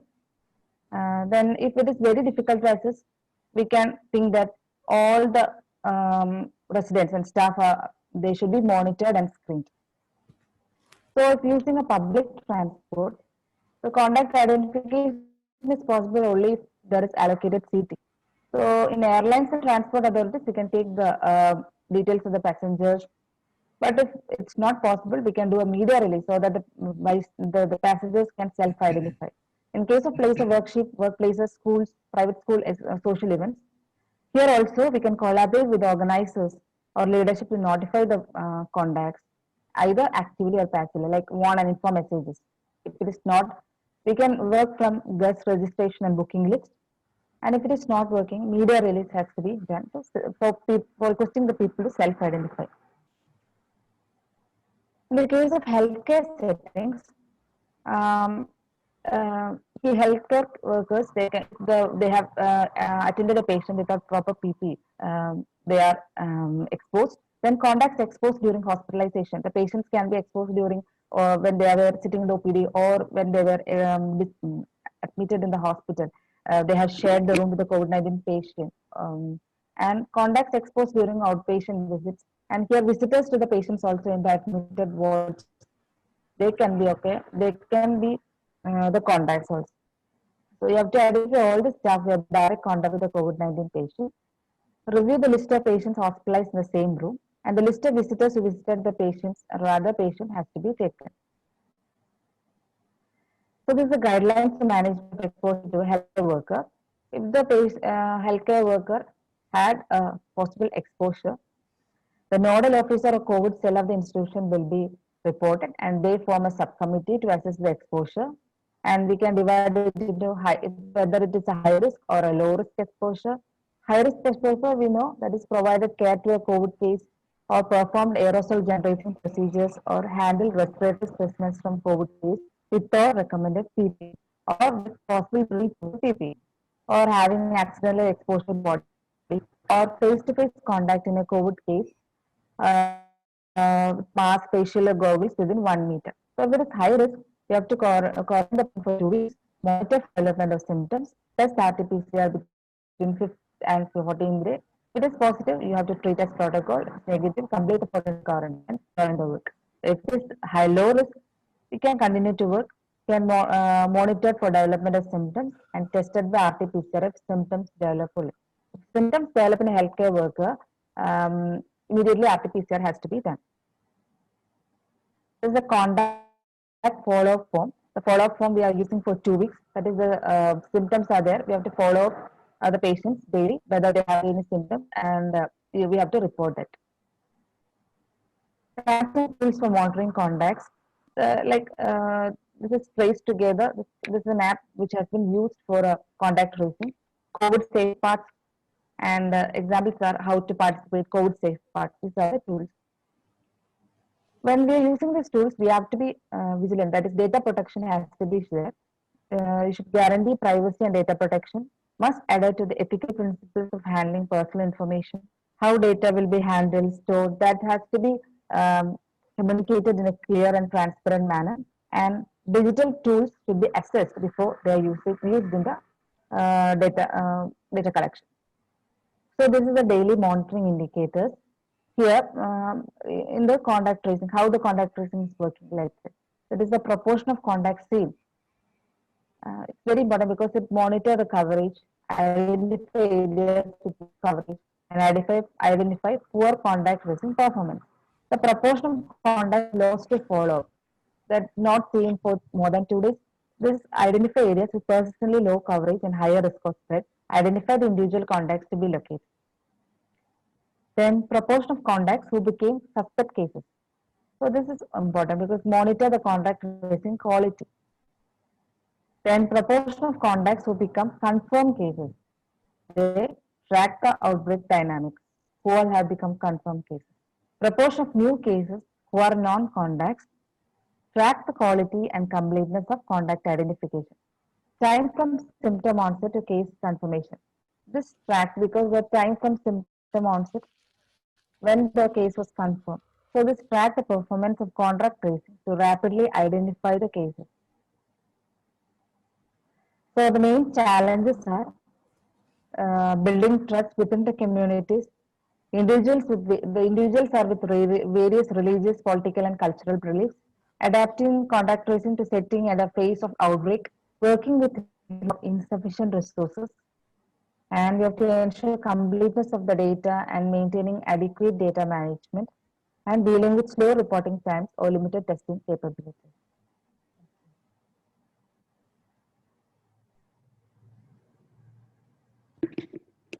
So completed.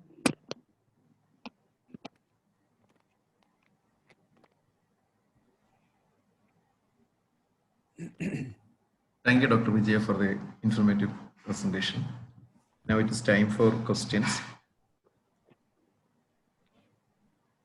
Participants can ask questions directly. There's no questions in the chat.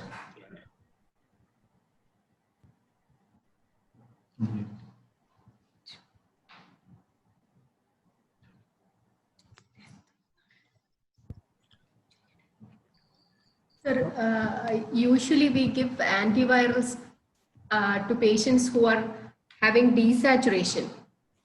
Can we give it in the early phase to prevent sequelae,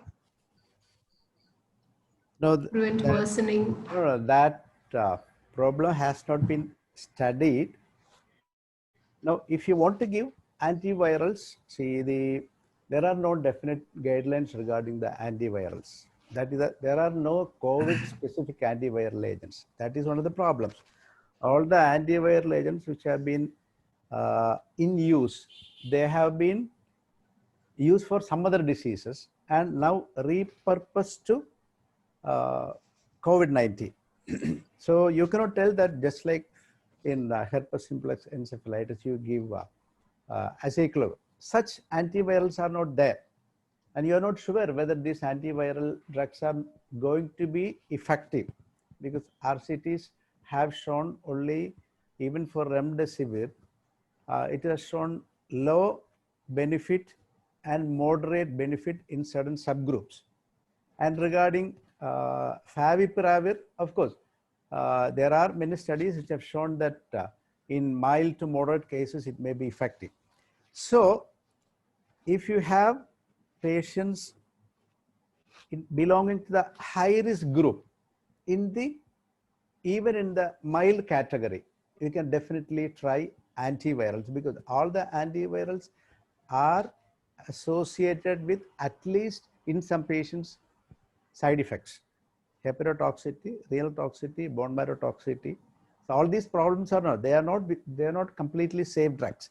So you cannot give antivirals to each and every other person who has a young person who has absolutely no other disease, mild category. His chance of developing severe COVID is much, much less when compared with the high risk group. So in the high risk group, if a patient comes with a high risk, even if it is mild, you categorize it to category B, and then definitely you can try antivirals in the early. See, if the antiviral is going to be effective, it is going to be maximally effective in the early phase. That is before 10 days. The viral replication almost stops by 10 days.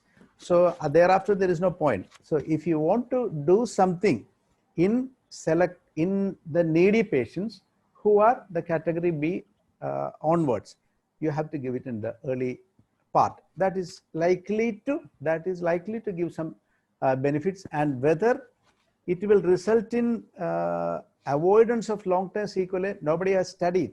Only time will tell. You have to have studies regarding whether early antivirals are going to prevent long-term sequelae. It may. So these long-term sequelae has occurred in mild patients, otherwise healthy patients who had complete control of the viral infections, who completely recovered from the viral infection, even otherwise.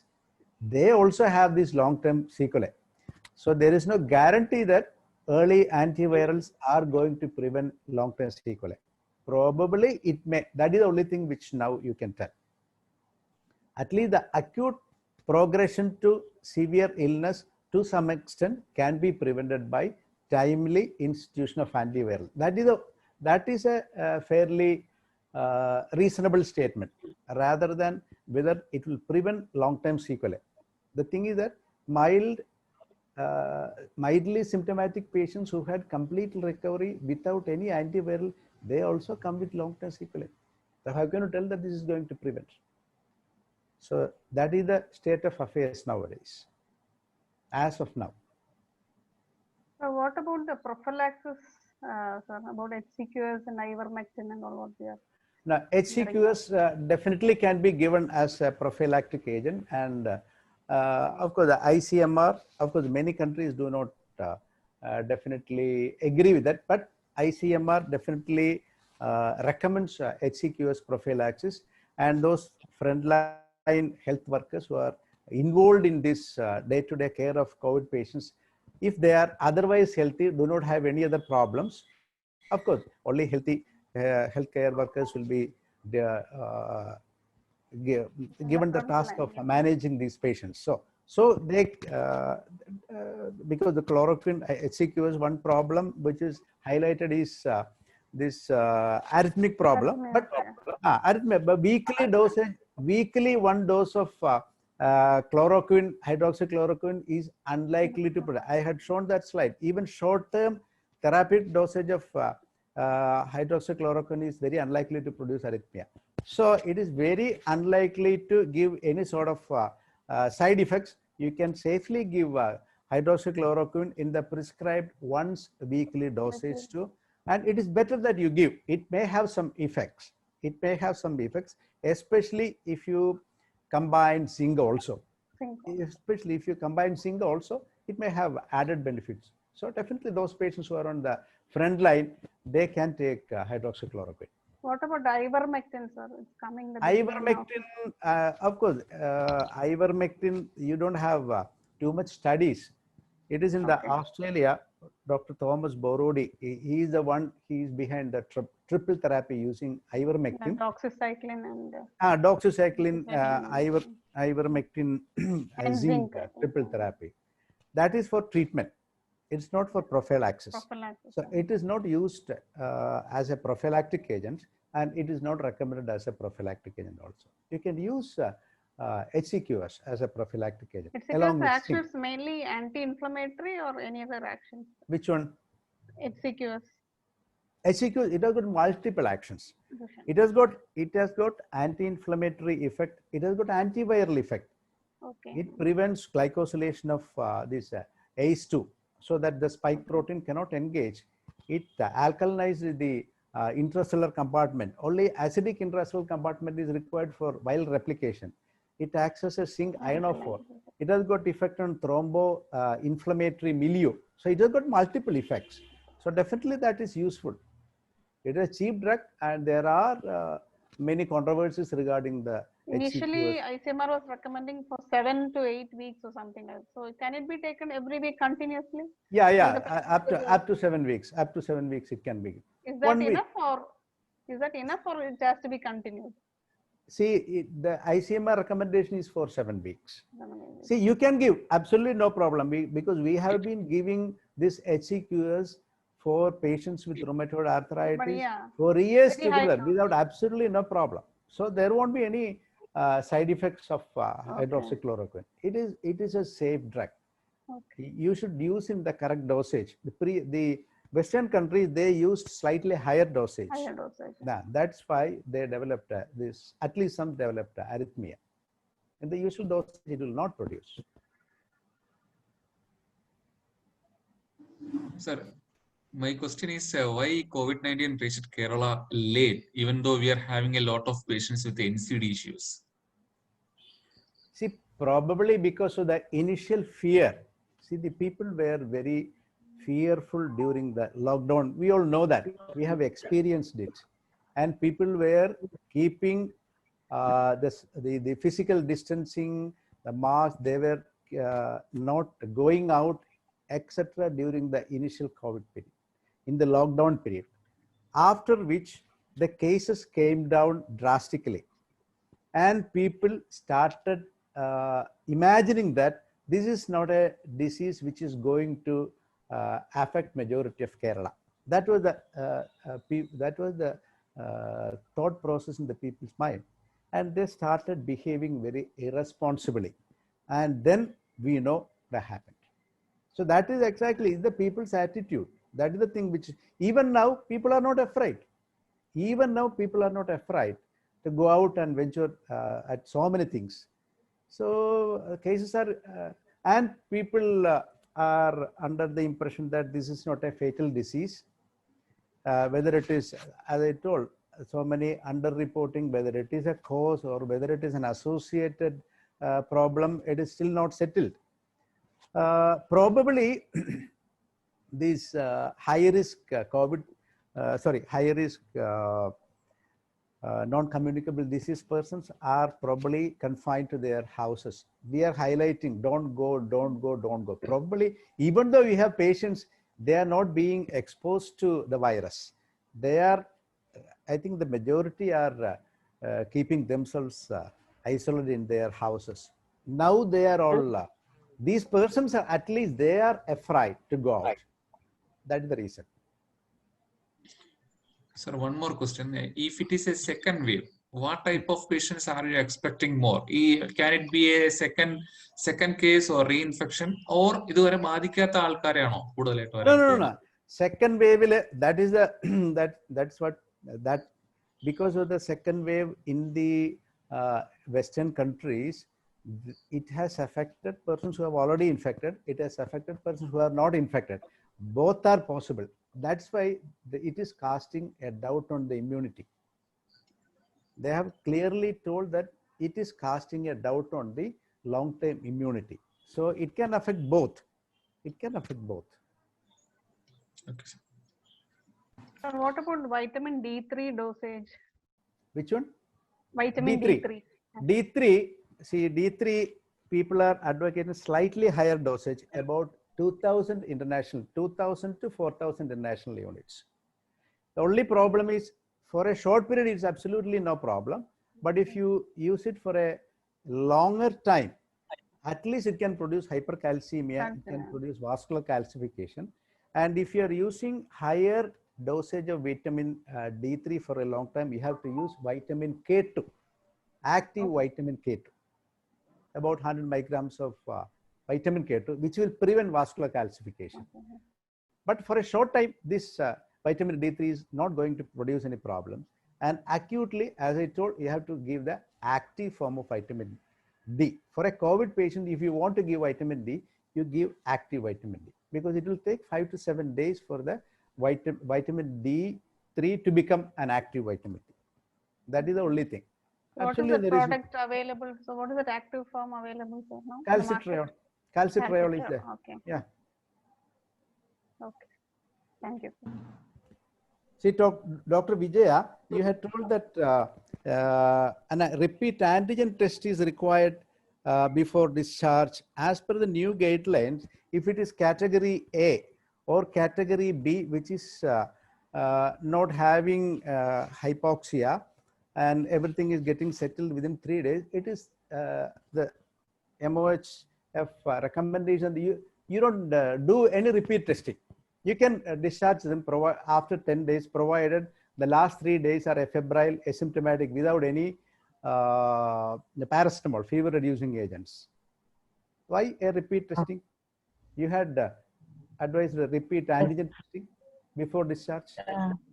If it is positive, only we are repeating every alternate day. According to the guidelines, we have to repeat every alternate day till it becomes negative. Then only we will discharge, provided that. No, that is not the latest guideline. The latest, you have to reduce because studies have shown that after 10 days, there is no more viral replication. That is the basis of this recommendation. And the latest recommendation is that if it is category A patients, the patient has been, after 10 days of admission, you can discharge, provided the last 3 days, patient is completely febrile, without any fever reducing agent. You can discharge them without any antigen repeat testing. Even for category B mild, you can use the B1 variety. You can use. You can discharge them. Only severe. It is mainly the immunosuppressed and severe that is category C. That is, they have to be discharged once the symptoms have resolved and RT-PCR is done. It's not antigen testing. You have to do an RT-PCR done and it has to be negative. And of course, all these patients are advised 7 days quarantine more, and they will be having a teleconsultation after 4 days of discharge. That is the latest MOHF recommendation. So this is സാറേ, എനിക്ക് തോന്നുന്നു state guidelines. Eh? State guidelines ആണ് sir. ഇത് central government recommendation ആണിത്. ഞാൻ state guidelines പറഞ്ഞത്, ഈ guidelines ഓഗസ്റ്റിൽ വന്നത് സ്റ്റേറ്റില് പറഞ്ഞത്, അതാ ഞാൻ ഡിസ്കസ് ചെയ്തത്.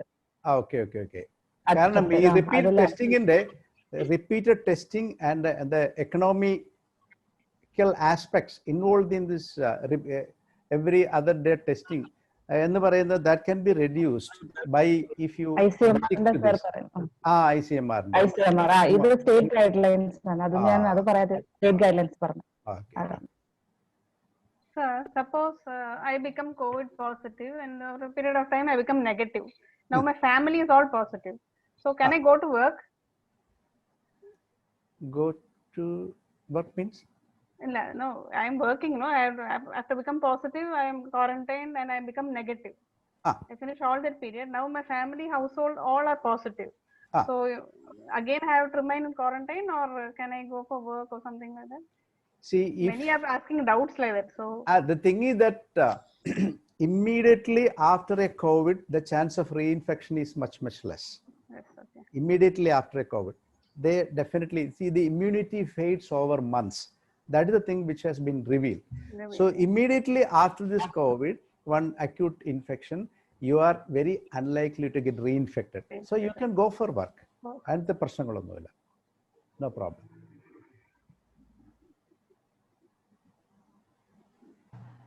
Sir, most patients, they remain symptomatic for കുറേ നാൾ എന്ന് പറഞ്ഞാൽ they 1.5 months they are still on O2. We are not able to discharge them. And what about giving steroids and anticoagulation? How long? Yes, we usually stop after 2 weeks and see these patients. There are many articles which are telling that you have to give little more longer, even up to 35 to 40 days of anticoagulation. You can switch over to oral anticoagulants. Novel oral anticoagulants you can give, because one of the problems is microthrombi. One of the problems is microthrombi in the pulmonary circulation. So definitely anticoagulation has to be given to these patients. And steroids also, the thing is that long-term use of steroid is associated with its own problems. That's why strong recommendation late. But many experts in the field definitely recommend long-term steroids. Very high dosages, but low dosage steroids for these so-called long haulers. Because one of the problems in long haulers is that it is immune dysregulation and the inflammatory sequelae, or the ongoing inflammation which is produced. So you have to give some sort of anti-inflammatory agents, and the anti-inflammatory agent which is tried and tested and found to be useful is steroids. So definitely you have to continue steroids till some settlement occurs. Only thing is that you should not expose these patients to very high steroid and produce all these problems. So lowest possible dosage of steroid plus anticoagulation, oral anticoagulation, you will have to continue. You don't know when, because you still do not have a definite guidelines regarding how to manage these post-COVID patients. അതാണ് UK ഫോസ് എന്നും പറഞ്ഞുകൊണ്ടുള്ള ഒരു study തുടങ്ങിയിട്ടേ ഉള്ളൂ. So അതിന് ആ ഒരു ഇത് കണ്ടു കഴിയുമ്പോഴത്തേക്കും, അതിൻ്റെ റിസൾട്ട് വന്നു കഴിയുമ്പോഴത്തേക്കും will be more updated regarding how to manage these patients. Now you can only talk from the experiences of others which are not definite studies. So experience and expertise വെച്ചിട്ടേ നമുക്ക് പറയാൻ പറ്റത്തുള്ളൂ. So anyway, you'll have to give steroids, you'll have to give anticoagulants, at least for 35 to 40 days. For anticoagulants, I think for any pulmonary thromboembolism, we used to give for around 6 months and all. That's for macrothrombosis. Macro. This is micro. Microthrombosis. This macrothrombosis, it is well established. We have proved that it is, but here, നമ്മൾ prove ചെയ്തിട്ടില്ല. Some of the autopsy studies have shown that there is widespread microthrombosis. We don't know whether that is the cause for problems in this patient. അതുകൊണ്ടാണ് ഒരു നമുക്ക് definite ആയിട്ട് ഉറപ്പിച്ച് പറയാൻ പറ്റാത്തത്. But probably there is microthrombosis and associated problems for which a slightly longer term anticoagulants will be of use. You can give a novel oral anticoagulants. At least for 6 to 7 weeks you can give. Sir, who are at high risk for long-term sequelae? Who are per se? Which one? Long-term sequelae ke കൂടുതൽ chance chance എല്ലാവർക്കും ഉണ്ട്. Whether it is mildly symptomatic, whether it is severely symptomatic, all stand almost the same chance of developing long-term sequelae. Of course, severely symptomatic patients, they will have more of pulmonary fibrosis. See, long-term sequelae, it's not only pulmonary. You have a lot of musculoskeletal, you have a lot of neuro, psychiatric, you have cardiac. ഇതെല്ലാം long-term sequelae. ഈ pulmonary sequelae എന്ന് പറയുന്നത് severe COVID with severe pulmonary inflammation, they will have at least some amount of pulmonary fibrosis, but it will stabilize. നമ്മുടെ ബാക്കി pulmonary idiopathic pulmonary fibrosis പോലെ it will not go on increasing. കുറച്ച് കഴിയുമ്പോൾ അത് stabilise ചെയ്ത് അവിടെ അങ്ങ് നിൽക്കും, പിന്നെ കൂടത്തില്ല. പിന്നെ the rest of the lungs will take the function and probably there will be a slow decline in his problems. So any patient can develop a long-term sequelae. H1N1 nearly take 1 year. You see, many immune, it is thought, many are thought to be due to immune reactions, ongoing inflammatory reaction. Virus എവിടെയെങ്കിലും ബോഡിയിൽ പോയിട്ട് അകത്ത് കിടക്കുകയാണ്, സാങ്ച്വറിൽ കിടന്നിട്ട്, എന്നിട്ട് that is liberating antigens and immune system is constantly producing antigen antibody reaction, producing so many problems. അതാണ് ഇതിന്റെ പ്രശ്നം. എവിടെയൊക്കെയാണെന്ന് നമുക്ക് still we do not know which are the tissues which are going to be affected. It may be in the brain which is producing this fatigue. എന്താണെങ്കിലും that is the reason.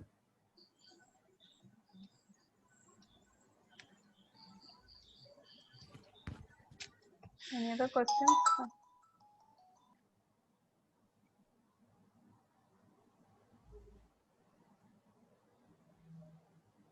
So my special thanks to Dr. Anand for having invited me.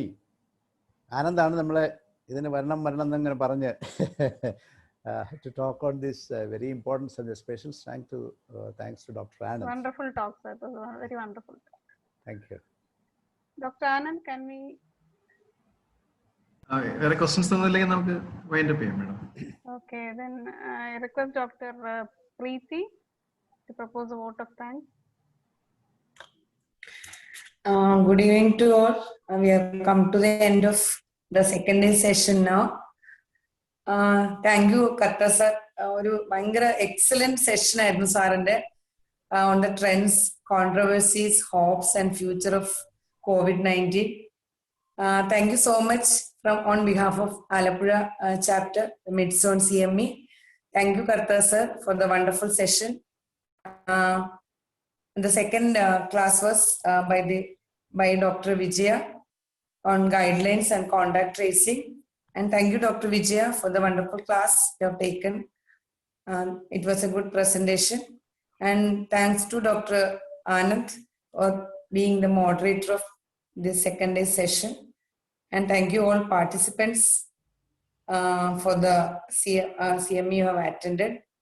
And thanks to our President, Dr. Danya Madam, and Dr. Indu Rajiv. And we have come to the end of second day's session. Thanks to all once again. A good night. Good night. Thank you all. Good night. Good night. Thank you, sir.